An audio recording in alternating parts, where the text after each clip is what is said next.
हम लोग आज पढ़ रहे हैं भगवद गीता से श्लोक क्रमांक 8 दूसरा अध्याय। नहि प्रपश्यामि ममापुनद्यात्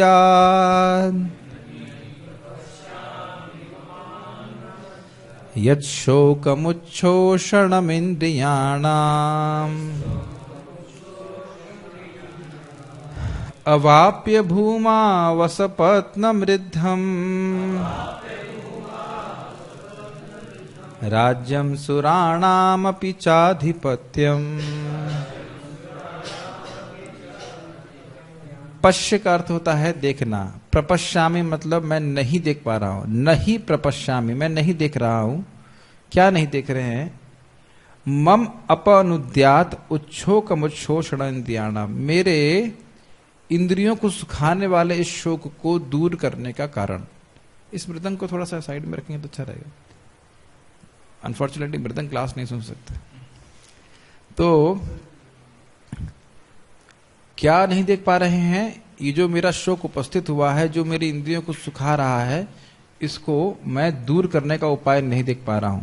तो मान लीजिए कोई कहे कि अगर आप युद्ध करेंगे तो आप एक छत्र राजा बन जाएंगे, तो कह रहे हैं अवाप्य, प्राप्त करके भी, भूमाओ असपत्न वृद्ध्यम। देखिए सपत्नी मतलब होता है सौत। सौत समझते हैं? एक व्यक्ति के दो पत्नियां हैं तो उसके दो, एक को ये महल देंगे, दूसरे को दूसरा महल देंगे, तो ये होगा सपत्नी। असपत्नी मतलब कोई सौत नहीं।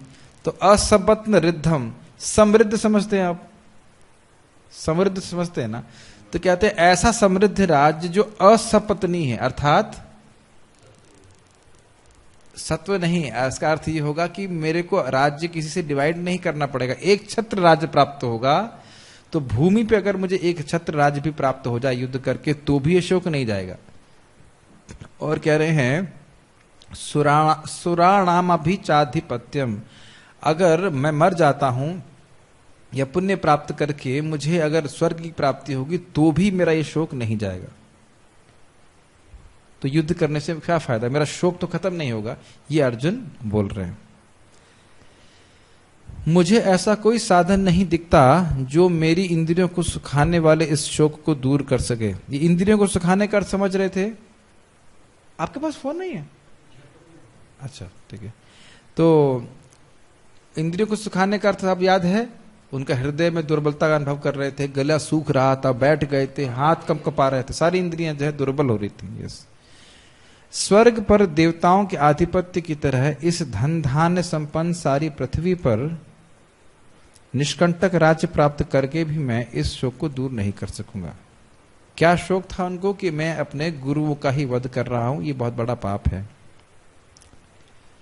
गीता भूषण टीका। तुम तो शास्त्र के ज्ञाता हो। कौन बोल रहा है? कृष्ण बोल रहे हैं। मान लीजिए कृष्ण बोले तुम तो शास्त्र के ज्ञाता हो। अभी तक थोड़ा शास्त्र बाँच रहे थे कि नहीं? प्रथम अध्याय में अगर आप देखेंगे अर्जुन बहुत सारे कोटेशन भी दे रहे थे, ये है वो है। तो मान लीजिए भगवान थोड़ा मुस्करा करके बोले कि तुम तो शास्त्र के ज्ञाता हो, तो शास्त्र के ज्ञान के प्रकाश में ही स्वहित का विचार करते हुए कर्म करो। भाई शास्त्र के अनुसार तो कौन सा कर्म करने से तुम्हारा लाभ होगा तुम तो जान रहे हो ना, तो कर लीजिए। तुम तो मेरे मित्र हो, तुम्हें मेरा शिष्य बनने की क्या आवश्यकता है? 2 पॉइंट बोल रहे हैं भगवान कि तुम्हें ज्ञान नहीं दूंगा। एक, आप तो मेरे मित्र हैं। दूसरा, आप जानते हैं बहुत बार आप देखेंगे जब कोई व्यक्ति आपसे कोई शिक्षा प्राप्त करना चाहे तो आप बोलते हैं यार आप तो बुद्धिमान हैं। हम टॉन्ट मारते हैं ना, आप तो बुद्धिमान है, आप सभी जानते हैं, हमसे क्यों पूछ रहे? करते हैं बहुत बार टॉन्ट ऐसे मारते हैं। तो भगवान इसी हल्का सा परिहास में ऐसा टॉन्ट मार रहे हैं। मैं नहीं देख रहा हूं, अभी कौन बोल रहा है? अर्जुन बोल रहे हैं, मैं नहीं देख रहा हूं कि कौन से कर्म से मेरे शोक का नाश होगा। वे शोक का वर्णन करते हुए कह रहे हैं कि यह मेरे इंद्रियों को सुखा रहा है, इसलिए शोक का नाश करने के लिए मैं आपकी शरण ले रहा हूं। तो स्पष्ट है। इस प्रकार श्रुतियां शरणागति के फल को वर्णित करते हैं। मैं शोक कर रहा हूं, आप मुझे इस शोक से उबार दीजिए। छांदोग्य उपनिषद में यह नारद मुनि सनत कुमार को कह रहे हैं। मतलब कहने का अर्थ है जब गुरु की शरण में व्यक्ति जाता है तो उस शोक से वह निवृत्त हो जाता है। इसलिए उसी तरह से अर्जुन कह रहे हैं कि मैं आपकी शरण में आया हूं और आप मेरे शोक को नष्ट कीजिए। और भगवान शोक नष्ट करेंगे भी, श्लोक बोल के। ये जो क्वेश्चन आंसर हो रहा है, ये मतलब ये किस तरह से है? मतलब भगवान ऐसा मन में सोच रहे होंगे, सोच के आचार्य लोग ऐसे सोचते हैं? बलदेव विद्याभूषण जी की समाधि में जाकर के उनसे पूछिए। ये कहने का अर्थ है कि उन शब्दों को के पीछे जो भाव है वह बलदेव विद्याभूषण जी प्रस्तुत कर रहे हैं। यही चीज श्रीला विश्वनाथ चक्रवर्ती ठाकुर जी भी कहते हैं, उसको उन्हें और डायलॉग फॉर्म में कर दिया। उनके जो, क्योंकि अभी आगे प्रहसन भारत, भगवान मुस्कुरा रहे हैं, तो क्यों मुस्कुरा रहे हैं? देखिए महान भक्त हैं, तो भगवान और भक्त के बीच में क्या चल रहा है उसको, उसके भाव को समझ पाते हैं। तो उसी से हम समझ सकते हैं कि ये लोग इस प्रकार से टीका कर रहे हैं कि मानो ऐसा भगवान कहें तो ऐसा कहें तो ऐसा कहें। ये चीज आप देख सकते हैं, श्रीधर स्वामी भी ऐसे करते हैं, मान लो कृष्ण ऐसा करें तो ऐसा कहें। जैसे वो बोलते हैं नमस्ते पुरुषम त्वाद्यम, तो आप कहें, वो मान लीजिए कृष्ण कहें कि आप मुझे क्यों नमस्कार कर रही हैं, तो अब कृष्ण तो नहीं कर रहे हैं, केवल माता कुंती बोल रही हैं, लेकिन मान लीजिए कृष्ण ऐसे करें, तो इस तरह से वह प्रश्न उठा करके बोलते हैं। ये एक प्रकार की जिज्ञासा उत्पन्न करना है, और उससे शास्त्र पढ़ना बड़ा रुचिकर हो जाता है।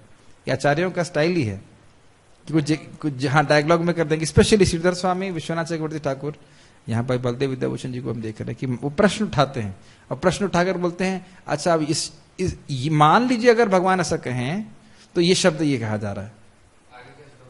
हाँ, मतलब वो नहीं, एक इसी श्लोक में मान लीजिए एक शब्द है, तो क्या मान लीजिए भगवान ये कहें तो अर्जुन ये बोल रहे हैं। आप देख रहे हैं पूरे डायलॉग में इसी प्रकार से मान लीजिए ऐसा करें तो कह रहे हैं ये, इस तरह से समझाते हैं। इस तरह से इनका स्टाइल है टीका को बताने का कि अर्जुन ये, हाँ आप देखेंगे उस शब्द के अर्थ को समझ में आता है कि क्यों बोल रहे हैं। ठीक है ना, ये चीज उनका स्टाइल है बताने का। नेचुरल सी बात है कि अर्जुन अभी इस छांदोग्य और उपनिषद के श्लोक को नहीं उद्धृत कर रहे हैं, लेकिन वह उस भाव को प्रस्तुत कर रहे हैं कि श्रुतियों ने बताया गया है कि जब गुरु के पास जाता है तो शिष्य का वह शोक दूर करते हैं। तो उस दृष्टि से वो कह रहे हैं, उसी को कंपेयर कर रहे हैं कि इसी प्रकार से मैं आपको गुरु स्वीकार करके आपकी शरण में आया हूं, आप मेरा शोक दूर कीजिए। ये भाव बता रहे। आप अभी मेरी शरण ले रहे हैं क्योंकि आप शोक से अभिभूत हैं। आप शोक से मुक्त हो जाएंगे जब आप युद्ध करेंगे और सुख वृद्धि लाभ करेंगे। कौन बोल रहा है? ये कृष्ण बोल रहे हैं कि अरे आप देखिए शोक से अभिभूत हैं, इस शोक अवस्था में भी अगर आप युद्ध करोगे, जब राज्य मिल जाएगा तो सब ठीक हो जाएगा। जैसे लड़का कभी उद्दंड होता तो कहता है कोई बात नहीं, उद्दंड रहने दो, उस उद्दंडता के साथ शादी कर दो। समझ गए? एकदम स्पष्ट देखिए ना, उसी उद्दंड लड़के की शादी कर दो, लड़की आकर ठीक कर देगी, पत्नी आकर ठीक कर देगी। तो उसी तरह से बोल रहे हैं कि शोक है कोई बात नहीं, इसी शोक का कुल हृदय से आप युद्ध कीजिए, जब राज्य मिलेगा तो आप सुखी हो जाएंगे। तो इस पे बोल रहे हैं अवाप्य, यदि मैं विजयी होता हूं और निष्कंटक राज्य प्राप्त करता हूं। निष्कंटक का अर्थ समझते हैं? ये शब्द बड़ा मजेदार है। कोई कांटा नहीं हो, कहीं होता ना पूरा शरीर ठीक है, एक जगह कांटा लगा हुआ है, तो ऐसे ही राज्य हो जहां पे कोई उनका विरोध करने वाला नहीं हो, तो निष्कंटक राज्य प्राप्त करता हूं। या फिर मैं मारा जाता हूं और स्वर्ग में इस प्रकार आधिपत्य प्राप्त करता हूं, तो भी ये मेरे शोक का नाश नहीं कर पाएंगे, क्योंकि मैंने ऐसा श्रुतियों से सुना है कि, ये लाइन समझ में आ गई आपको? मालूम मर गए तो भाई सत्य को मरने से भी पुण्य प्राप्त होता है, तो स्वर्ग में जाएंगे तो क्या वहां भी राज्य प्राप्त होगा, दोनों तरह सबका लाभ है। तो कहते नहीं, वहां भी जाऊंगा तो मेरा शोक नाश नहीं होगा, क्योंकि मुझे याद रहेगा कि मेरे गुरुओं को मार करके मैं हत्या करके मैं वहां पहुंचा हूं।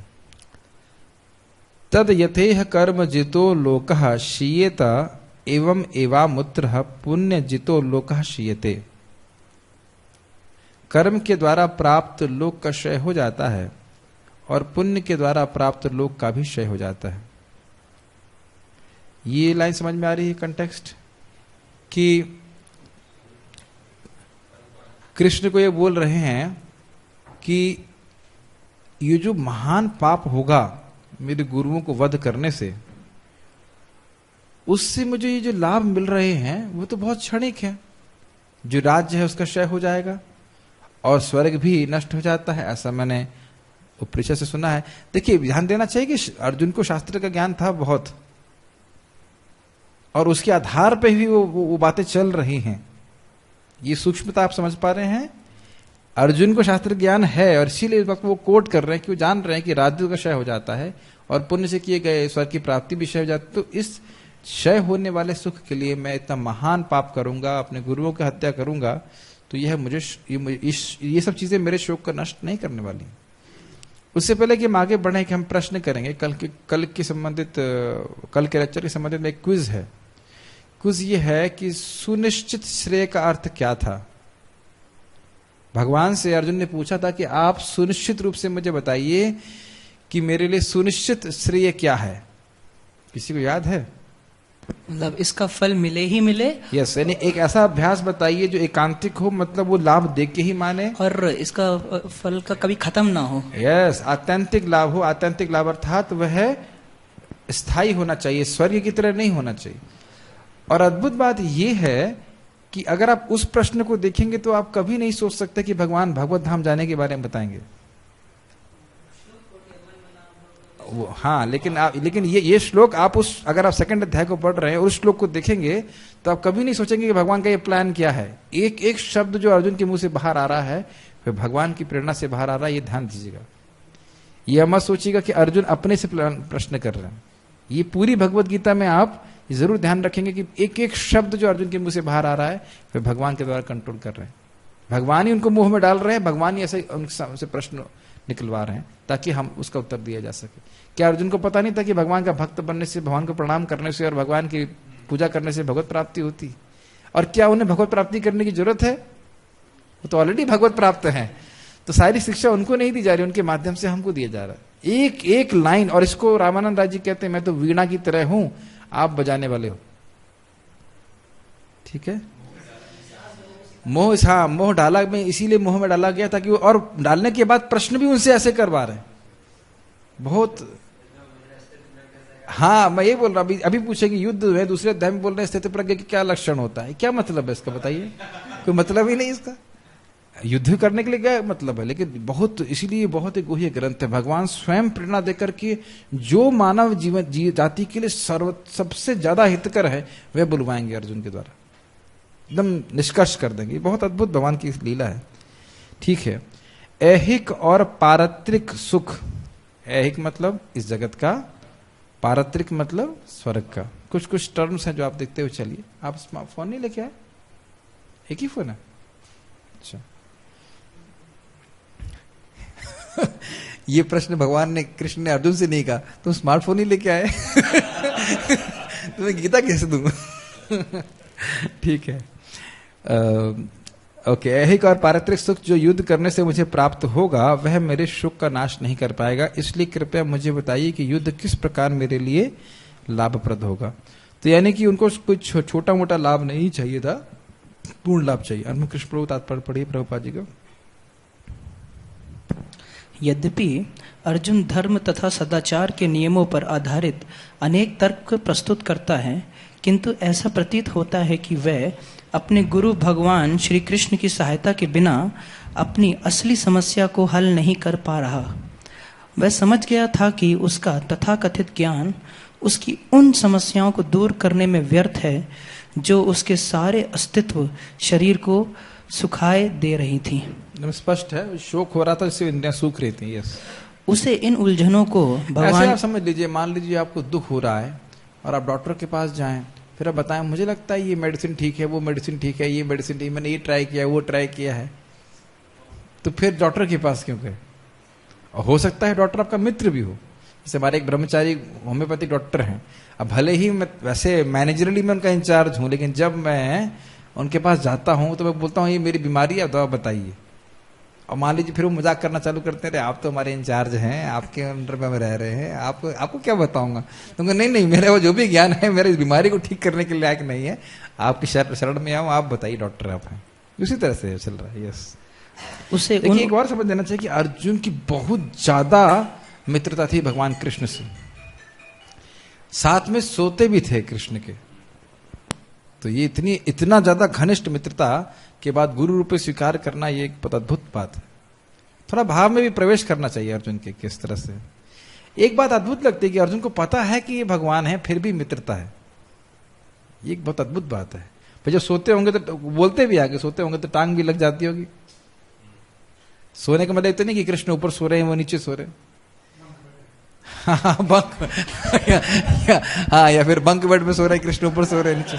वैसे सोचिए कभी ऐसा जिंदगी में आया कि बंक बेड पे भी सो जाए, कृष्ण ऊपर सो रहे हैं। हम लोग को लोग पता है, हम लोग को लगता है ये सब जो है ना, मतलब कभी होगा नहीं। ये हम लोग सोच रहे हैं कि कभी होगा नहीं। आप लोग का मोहन क्या लगता है, कृष्ण का मिलेंगे एक दिन आपको, है ना?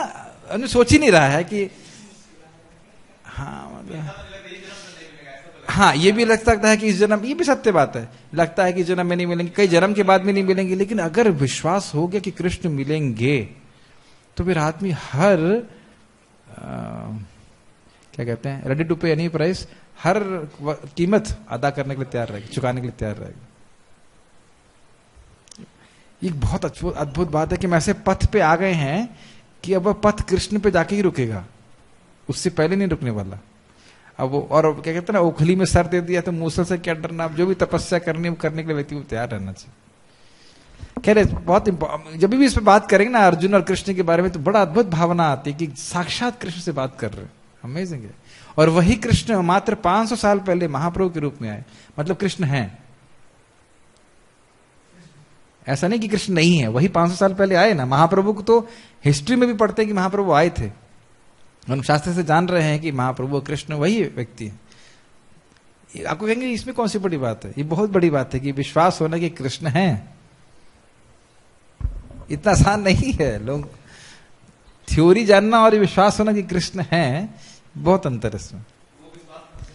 माइक पे बोलिएगा। नारद मुनि को एक ब्राह्मण पूछता है कि भगवान कब मिलेंगे, yes. और वो कहता है कि बट वृक्ष में जितने पत्ते हैं, तब भी वो उसका विश्वास टिकता नहीं होता कि उतने जन्मों के बाद भगवान मिलेंगे। तो इस तरह का विश्वास हमें क्यों नहीं अभी नहीं तो आ रहा? इसीलिए जब हम जैसे जैसे हमारा, इसीलिए हमें शास्त्र सुनना प्रभु जी बहुत जरूरी है। अगर शास्त्र नहीं सुनेंगे तो इस जगत की द्वैतता में फंसे रहेंगे, राग द्वेष में फंसे रहेंगे, और चित्त भगवान में नहीं लगेगा। दोनों चीजें बहुत जरूरी है, शास्त्र को सुने और हम भगवान का नाम जप करें, तब हमारा बुद्धि स्थिर रहती। बार बार सुनना, बार बार सुनेंगे तो फिर, और दूसरा भक्तों के संग में आकर जब हम शास्त्र सुनते हैं, चर्चा होती है, तो उससे हमारी जो श्रद्धा है वह बढ़ जाती। जैसे आप किसी से अपने पैसे को, मान लीजिए 100 रुपए है आपके पास, और 100 रुपए को आपने ऐसी कंपनी में इन्वेस्ट किया, ऐसे इन्वेस्टर्स कहते हैं, वो आपको पैसे बढ़ा करके देंगे, जानते हैं जो लोग मतलब इन्वेस्ट करते हैं। तो ये भक्तों का जो संग है वह इन्वेस्टमेंट बैंक की तरह है। आपके पास 5 रुपए की श्रद्धा है मान लीजिए, अब आकर कथा श्रवण करते हैं, डिस्कशन करते हैं, तो उसे श्रद्धा बढ़ी हुई महसूस करते हैं, शास्त्र के अनुसार जब करते हैं तो। ये बड़ी महत्वपूर्ण बात है। पढ़िए, खैर आगे पढ़िए। उसे इन उलझनों को भगवान कृष्ण जैसे आध्यात्मिक गुरु की सहायता के बिना हल कर पाना असंभव लग रहा था। शैक्षिक ज्ञान, विद्वता, उच्च पद, ये सब जीवन की समस्याओं का हल करने में व्यर्थ हैं, अपितु जीवन की समस्याओं का निर्धारण करने में भी व्यर्थ है। एक्सप्लेन कीजिए इसको। मैंने एक प्रश्न, एक सेंटेंस बाउंस किया आपकी तरफ। जीवन की समस्याओं का हल करने में व्यर्थ है, वो तो सत्य बात है। जीवन की समस्याओं का निर्धारण करने में भी व्यर्थ है। समस्या क्या, यही पता नहीं है। कितनी प्लानिंग कमीशन हुई आज तक, जीवन में कोई प्लानिंग कमीशन हुई कि मृत्यु कैसे रोकें, जन्म कैसे रोकें? जन्म भी नहीं रोक सकते। प्रभुपाद जी बोले जन्म भी रोकने का प्रयास किया, फिर भी देखो पॉपुलेशन बढ़ रही है। जैसे मृत्यु को नहीं रोक सकते, ऐसे जन्म को भी नहीं रोक सकते। बीमारी को कैसे रोके? ये जो 3 क्लेश हैं उसका अनुभव सब लोग कर रहे हैं, लेकिन किसी को पता ही नहीं कि 3 क्लेश क्या है। तब देख सकते हैं सबका कोई महत्व नहीं इसमें। गुरु से सीखना चाहिए। बढ़िए। यदि कोई इसमें सहायता कर सकता है तो वह है एकमात्र गुरु। अतः निष्कर्ष यही निकला कि गुरु जो 100% कृष्ण भावनामित होता है, भावना भावित होता है, वही एकमात्र प्रमाणिक गुरु है, और वही जीवन की समस्याओं को हल कर सकता है। भगवान चैतन्य ने कहा है कि कैसे मालूम चलेगा कि कृष्ण भावना भावित है? वो परंपरा से होगा, परंपरा में है, और उसकी इंद्रियों पर नियंत्रण होना चाहिए। यस, ये सारे प्रैक्टिकल चीजें हैं। ये मैं अपने अनुभव से देख रहा हूं कि किसी को भी दीक्षा लेने से पहले गुरु, ये तो सिद्धांत है, गुरु शिष्य को देखता है, और शिष्य को भी गुरु को देखना चाहिए कि वाकई क्या ये भक्ति में पूरी तरह स्थित है। बाद में फिर उन पे कह सकते हैं क्या, डाउट, संशय नहीं करना चाहिए।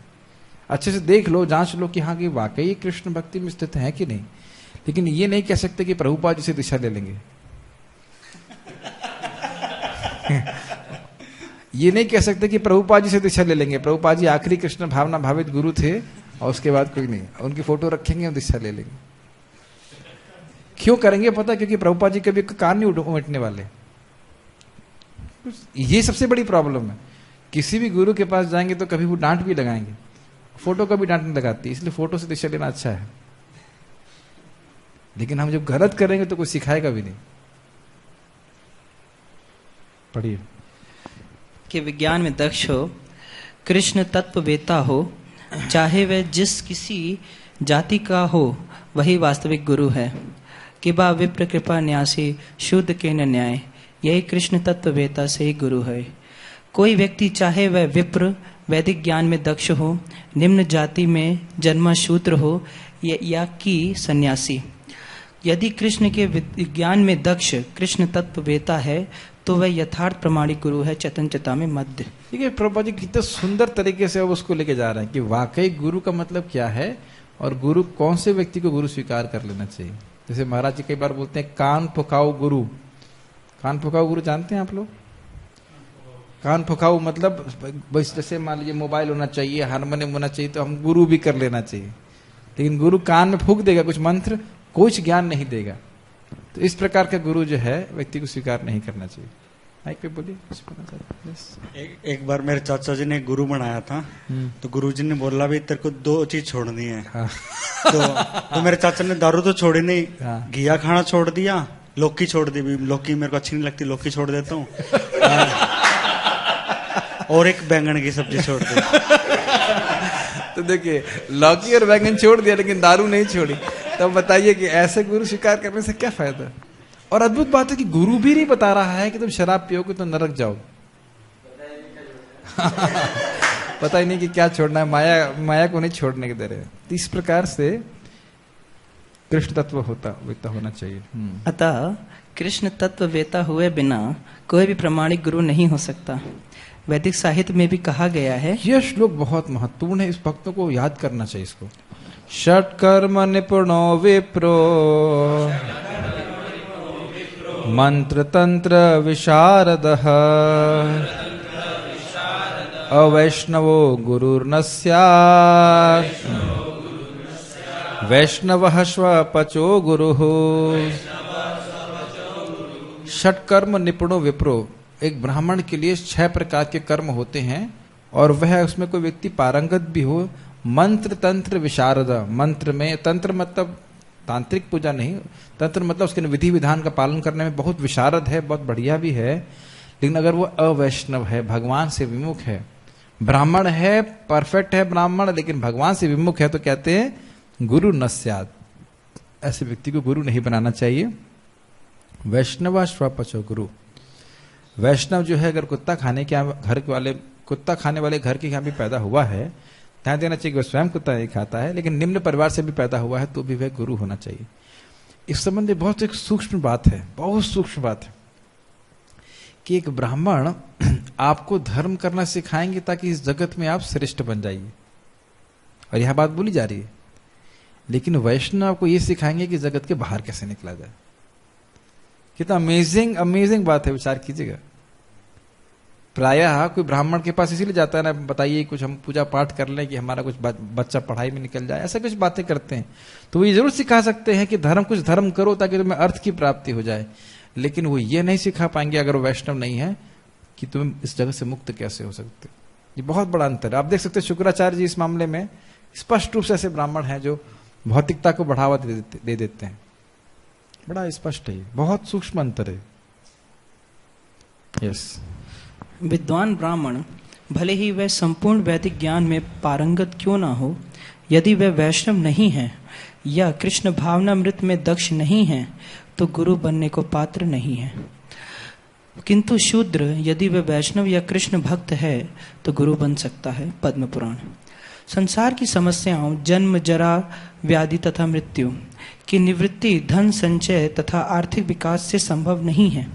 विश्व के विभिन्न भागों में ऐसे राज्य हैं जो जीवन की सारी सुविधाओं से तथा संपत्ति एवं आर्थिक विकास से पूरित हैं, किंतु फिर भी उनके सांसारिक जीवन की समस्याएं ज्यों की त्यों बनी हुई हैं। इसको उदाहरण देते हैं सार्वभौम प्रभु, बहुत सुंदर। वो कहते हैं कि अगर जूता है और कंकड़ बाहर है तो कोई दिक्कत नहीं, लेकिन जूता बहुत सुंदर है और कंकड़ अगर जूते के अंदर है तो बहुत दिक्कत है। बहुत एक ही बात में, छोटी सी बात में उसे समराइज कर देते हैं। तो भौतिक सुख सुविधा बहुत होने के बावजूद व्यक्ति असंतुष्ट रहेगा अगर उसका भगवान से कनेक्शन नहीं है। जो व्यक्ति उसको जितना जल्दी, जितना अच्छे से समझ गया, उसका जीवन सुखी हो जाएगा। जो भी हमारे शरीर के लिए आवश्यक है वो तो हमें चाहिए, लेकिन इन सब के साथ साथ भगवान का कनेक्शन जरूर चाहिए। ये अपने जीवन को जो लोग भक्ति कर रहे हैं वो समझ लीजिए कि भाई एसी है, कूलर है, खाना टाइम से मिल जाए, सब कुछ हो जाए, लेकिन नाम जप करने को ना मिले, ना कथा श्रवण करने को नहीं मिले, तो हमारा जीवन कितना नीरस हो जाएगा। और भले ही हमको अभी लग रहा है कि तपस्या है, ये है, वो है, लेकिन इस तपस्या में भी सुख है, अभी भी सुख है। अन्यथा हम अपने मन के द्वारा नियंत्रित जीवन जिएंगे, बहुत दुखी हो जाएंगे। अब तो हम लोग ऐसा जीना नहीं चाहते हैं, लेकिन जो लोग जी रहे हैं उनसे आप पूछ सकते हैं, बहुत टेंशन में रहते हैं। थोड़ा और गहराई में जाइए, जिसका कृष्ण भावना भावित जीवन नहीं है, उसका बस केवल यही जीवन है, बस इसके अलावा कुछ भी नहीं है। और उसके कंपटीशन में है लोग, ये अधिक पैसे वाला है, ये अधिक सुंदर है, अधिक ये है, पूरा जीवन उसी में अब्जॉर्ब, मतलब निवेशित रहकर समाप्त कर देता है। तो ये बहुत इंपॉर्टेंट बात है, बहुत इंपॉर्टेंट बात है कि कृष्ण भावना के द्वारा ही व्यक्ति संतुष्ट हो सकता है। yes. आपने कभी ऐसी चीज महसूस करी है कि कोई वस्तु आप बहुत प्राप्त करना चाहते हैं, जब वो प्राप्त हो जाती है फिर कहते हैं, ऐसा अनुभव हुआ है आप लोगों को? फीस्ट है, फोन है, लैपटॉप है, उसमें कितना मन अब्सॉर्ब होता है, मुझे चाहिए, मुझे चाहिए, मुझे चाहिए, और जैसे प्राप्त हो जाता है। यहां तक कि मृदंग की ताल भी, आप जब सोचेंगे मुझे ताल बजाना है, ताल बजाना है, ताल आ गई, अगर उसको भगवान के कीर्तन में नहीं बजाएंगे तो कुछ भी नहीं लगता। कोई भी आप आर्ट ले लीजिए, जब तक आप उसे कृष्ण के संग जोड़ते नहीं, वो जीव को सुख नहीं दे सकते। एकदम मतलब ध्रुव सिद्धांत है। अब उसको अब अस्वीकार करना, स्वीकार करना हमारे ऊपर पड़ेगा। वे विभिन्न साधनों से शांति खोजते हैं, किंतु वास्तविक सुख उन्हें तभी मिल पाता है जब वो कृष्ण भावनामृत से युक्त कृष्ण के प्रमाणिक प्रतिनिधि के माध्यम से कृष्ण अथवा कृष्ण तत्व पूर्वक भगवत गीता तथा श्रीमद् भागवत के परामर्श को ग्रहण करते हैं। अच्छा, आपको क्या लगता है, प्रभुपाद जी अपना मतामत दे रहे हैं या कोई शास्त्र का श्लोक याद आ रहा है आपको? भागवतम का ही श्लोक है, सवय पुंसाम परो धर्मो यतो भक्ति रधोक्षजे अहेतु की अप्रतिहता ये नात्मा सुप्रसिद्धि। जब जीव अहेतु की अप्रतिहता, अहेतु की मतलब बिना, बिल्कुल निष्काम भाव से और लगातार कृष्ण की सेवा करता है, तभी वह सुखी हो सकता है, सुप्रसिद्धि, तभी वह सुखी हो सकता है। तो यही बात प्रभुपाद यहाँ बता रहे हैं। यस, यदि आर्थिक विकास तथा भौतिक सुख किसी के पारिवारिक, सामाजिक, राष्ट्रीय या अंतर्राष्ट्रीय अव्यवस्था से उत्पन्न हुए शोकों को दूर कर पाते, तो अर्जुन यह ना कहते कि पृथ्वी का अप्रतिम राज्य या स्वर्ग लोक में देवताओं की सर्वोच्चता भी उसके शोकों को दूर नहीं कर सकती। क्या सीखा आपने उससे? बहुत सुंदर लाइन प्रभुपाद बोल रहे हैं। क्या सीख रहे हैं आप लोग? आजकल जो ये समाज में डेवलपमेंट चल रहा है कि हम देश को डेवलप कर लेंगे, इकोनॉमिकली डेवलप कर लेंगे, को चंद्रमा पे जाएंगे तो क्या आगे की बात है, लेकिन आप ये सोचिए कि एक भी व्यक्ति, एक भी राज्य पूरे विश्व पे राज्य नहीं कर रहा है। जैसे अमेरिका क्या सोच रहा है कि हम मुसलमानों को खत्म कर दें, मुसलमान सोच रहा है कि क्रिश्चियन को खत्म कर देंगे तो हम सुखी हो जाएंगे, लेकिन इस सारे एडजस्टमेंट के बावजूद कोई सुखी नहीं हो सकता। और ये प्रभुपाद यहाँ पे पॉइंट लेके इसको वहां से गीता के उस पॉइंट को लेकर के यहाँ पे अप्लाई कर रहे हैं कि अगर ऐसा शोक दूर होना होता, भौतिक परेशानियां दूर होनी होती, तो अर्जुन तो अगर युद्ध जीत लेते तो पूरा विश्व का राज्य प्राप्त करते। माइक पे बोलिए। जैसा अमेरिका वगैरह जितना एडवांस है, वहाँ उतना ज्यादा फ्रस्ट्रेशन है, उतना ज्यादा क्राइम रेट है, उतना ज्यादा सुसाइड रेट है। तो हमें सीखना चाहिए कि जो एडवांस कंट्री है वो एडवांसमेंट के बाद भी कितने फ्रस्ट्रेट है। तो ये सोल्यूशन नहीं है। ये कोई सोल्यूशन नहीं है, ये समझ में आना चाहिए। हाँ, अलग बात है कि लोग माया के कारण समझ नहीं पाते, बहुत सुंदर बात प्रभुपाद यहाँ बोल रहे हैं कि भौतिक वस्तुओं को इकट्ठा करने से व्यक्ति को शांति प्राप्त नहीं होती, उसका शोक दूर नहीं होता। ये तो आप जानते हैं, क्या नाम है उनका, राजा, उनका बेटा नहीं हो रहा था, राजा थे क्या, चित्रकेतु महाराज को पूरे विश्व के राजा थे और 1 करोड़ पत्नियां थी, फिर भी संतुष्ट नहीं थे। क्यों? केवल बच्चा नहीं हो रहा था, और बच्चा होने के बाद भी कष्ट, जो मर गया तो और कष्ट। तो ये बड़ा कठिन चीज है। यस, पढ़िए। इसलिए उसने कृष्ण भावनामृत का ही आश्रय ग्रहण किया और यही शांति तथा समरसता मतलब है हर समय व्यक्ति समान रहे, उसको सुख दुख प्रभावित न करे, ये समरसता का उचित मार्ग है। आर्थिक विकास या विश्व आधिपत्य प्राकृतिक प्रलय द्वारा किसी भी क्षण समाप्त हो सकता है। यहाँ तक कि चंद्रलोक जैसे उच्च लोगों की यात्रा भी, जिसके लिए मनुष्य प्रयत्नशील है, एक झटके में समाप्त हो सकती है। ये किसी को समझ में नहीं आता ना। अमेरिका में बड़े बड़े पुल बना जाते हैं जो अर्थक्वेक रेजिस्टेंट होते हैं, और जब अर्थक्वेक आता है तो उसको रेजिस्ट नहीं कर पाते, धम से गिर जाते। बड़ा बड़ा इसमें पॉइंट लगाता है, ये 14.8 का झेल सकता है, भगवान 14.9 भेज देंगे। तुम 14.8 बना रहे, 14.9 भेज देंगे। कहता हूँ कितना ज्यादा। हमारे महाराज बता रहे थे, कह रहे थे कि अमेरिका वालों ने ये युद्ध किया था, क्या वो था, वो वर्ल्ड ट्रेड सेंटर का, तो उन्हें बोला कि भाई उन्हें ये बहाना लिया कि इन लोगों ने हमारे 5,000 आदमी मार दिए, तो हम इनको मारेंगे, और युद्ध किया, उन्हें मारा भी, और बोला कि तुम्हारे ही घर पे। उसके बाद कुछ साल के बाद अमेरिका में बहुत बड़ा तूफान आया और हजारों लाखों लोग मरे। आप किसको मारोगे? आप किसको मारोगे? प्रकृति के सामने तो एकदम हाथ खड़े कर देते हैं। जैसे हमारे भक्त हैं इंडोनेशिया में, तो बता रहे वहां पे, मैं देखा भी, वहां पे देखा तो नहीं था, मतलब वो बताते कि दिखाई पड़ता है, वॉल्केनो है, एक्टिव वॉल्केनो। अब वो वॉल्केनो फटना चालू कर देगा तो पानी की बाल्टी डालेंगे क्या उसमें? क्या करेंगे? बस खाली करो, खाली करो, खाली करो, खाली करो। तो ये स्थिति है। एक जरा सा अपनी व्यवस्था करके चलते, एक जरा सा कुछ सिस्टम गड़बड़ हो जाए तो सारा खत्म। अब मतलब इस प्रकार की प्रलयंकारी बात तो छोड़ दीजिए, हमारे शरीर में एक नस इधर से उधर हो जाए, कोई कुछ नहीं कर पाएगा, कुछ भी नहीं कर पाता। तो भगवान के पे अपनी निर्भरता को व्यक्ति को स्वीकार करना चाहिए। पढ़िए। भगवद गीता इसकी पुष्टि करती है, क्षीणे पुण्य मृत्यु लोकम विशंति। जब पुण्य कर्मों के फल समाप्त हो जाते हैं तो मनुष्य सुख के शिखर से जीवन के निम्नतम स्तर पर गिर जाता है। एक इंपॉर्टेंट पॉइंट है, आप ये सोचिए प्रभुपाद इसको डिराइव कहां से कर रहे हैं। उन्होंने बोला था कि इस कर्म से जगत में कुछ प्राप्त होता है और पुण्य से स्वर्ग की जो प्राप्ति, वो दोनों ही क्षय है। क्षय माने इस चीज को प्रभुपाद जी से मतलब आज के कंटेक्स्ट में समझा रहे हैं। अगर आप ओरिजिनली देखिए टीका से प्रभुपाद जी ने बोल लिया और उसको आजकल के समाज के परिप्रेक्ष्य में समझा रहे हैं। बहुत सुंदर प्रभुपाद का एक गुण है। यस, इस तरह से विश्व के अनेक राजनीतिकों का पतन हुआ है। ऐसे अधापतन शोक का कारण बनता है। क्यों शोक का कारण बनता है? आज मिल रहा है, उसके बाद समाप्त हो जाएगा। टेंशन होने लगती है ना प्राइम मिनिस्टर को, अभी हो ही रही होगी कि दोबारा बनेंगे कि नहीं बनेंगे। बनेंगे क्या? बन गए, पता नहीं, रिजल्ट मिलेगा तो टेंशन में है कि नहीं? आप लोगों को टेंशन है? भक्तों को कोई टेंशन नहीं है, लेकिन जो इस प्रकार के पद को प्राप्त करता है उसे बहुत टेंशन होती है। यस। अतः यदि हम सदा के लिए शोक का निवारण चाहते हैं तो हमें कृष्ण की शरण ग्रहण करनी होगी, जिस तरह अर्जुन ने की। अर्जुन ने कृष्ण से प्रार्थना की कि वह उसकी समस्या का निश्चित समाधान कर दें, और यही कृष्ण भावनामृत की विधि है। हम एक बार फिर से एक बार रिवाइज करना चाहते हैं। निश्चित समाधान मतलब आप ही बताइए, आपको याद है, रिपीट कीजिए। निश्चित समाधान, निश्चित का मतलब क्या था? अभी तो बताया था आपने सुबह, अभी थोड़ी देर पहले क्लास में। सुनिश्चित श्रेय क्या था? सुनिश्चित श्रेय मतलब कि इसका फल मिलेगा ही मिलेगा, और ऐसा अभ्यास बताइए कि फल मिले ही और ये मतलब हमेशा रहे, इटर्नल शाश्वत लाभ प्राप्त। ठीक है, हम यहाँ पे रुकेंगे।